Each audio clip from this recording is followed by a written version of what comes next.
Holy mackerel, what a stupid movie. It's TVB, and this is a lovely Discount Tuesday. It's my first movie review since I got back to New Jersey. By the way, RIP Maplewood theaters and Bowtie Cinema theaters in Melbourne. You both are very well missed. But yeah, I'm gonna do another like double review today.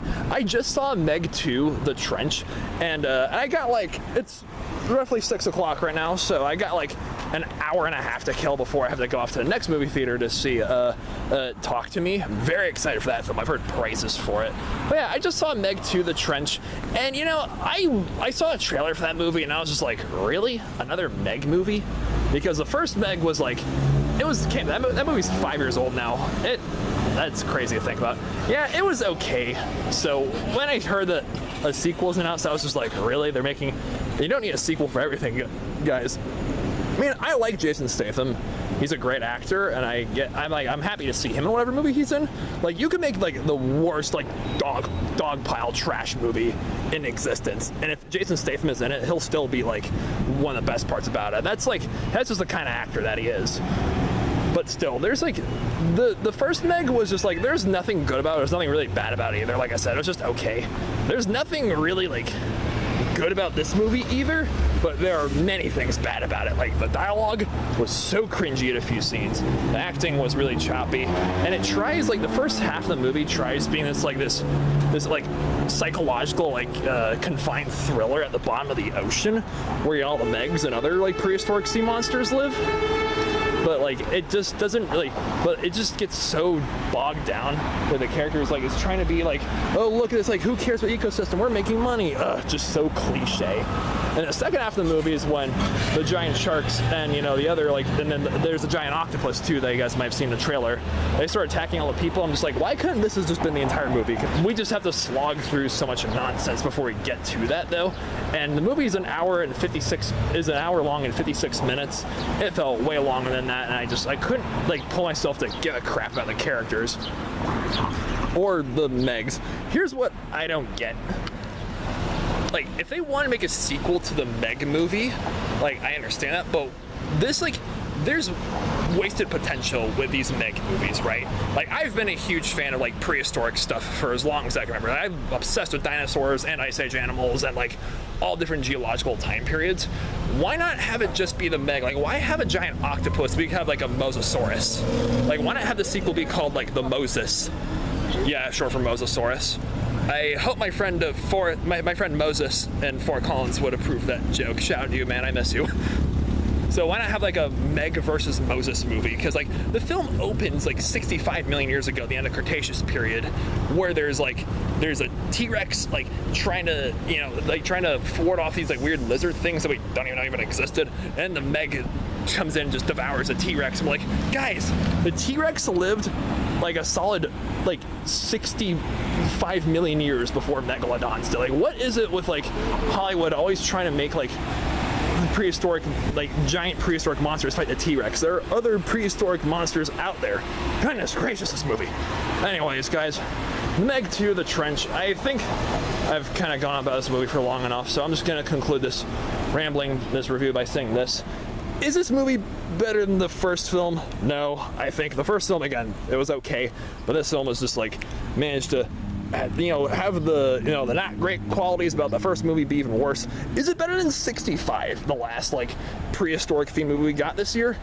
Yeah, I would say so, because 65 just took itself way too seriously, and it was just really boring. And Kylo Ren, like Ben Driver was just really wooden in that movie. At least this film tried to have a sense of humor with itself, even though it kind of fell flat on its face. But yeah, 2023 has just been like, hasn't been a very good year for prehistoric monster movies, has it?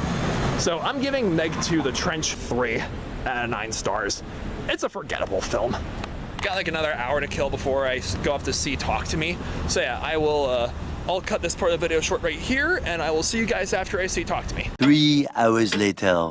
I just got home from the movie theater after seeing Talk to Me, and guys, A24, like last year, 2022, we had X, we had Pearl, we had Bodies. A24 is just like the kind of studio that like puts out that they like, if you need like a good horror film that utilizes R rating because I'm not really a fan of horror movies that are just like excessively reliant on gores or jump scares. But a film that definitely deserves the R rating while it makes you think and question and like asks you like, oh, what's going on beneath the surface.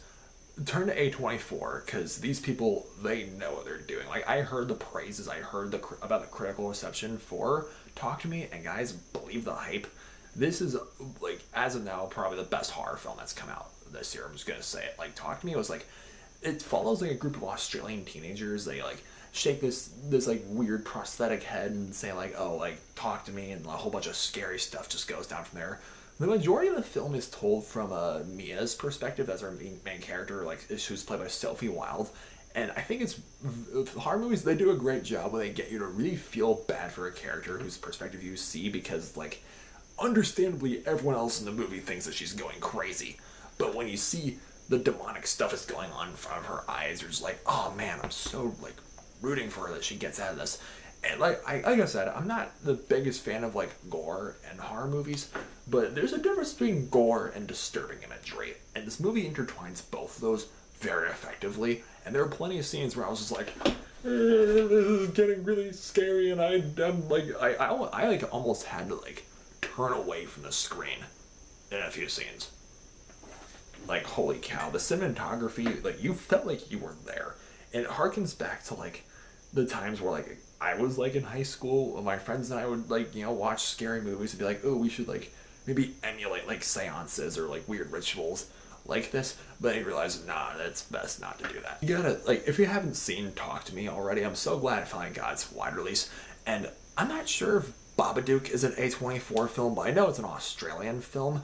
And like this, like, I haven't seen the Babadook, but Talk to Me really made me want to like watch the Babadook, because like A24, they always love, like, every time I see an A24 movie, I'm just like, okay, what like religion or mythology or folklore or legends I've taken this movie's inspiration from? Because I love history, I love folklore, especially Australia. It's just such a fascinating part of the world I'd love to go to someday.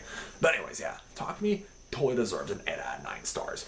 It is a spooktacular film. Alright, there you guys have it, my double review for Meg 2, The Trench, and Talk to Me.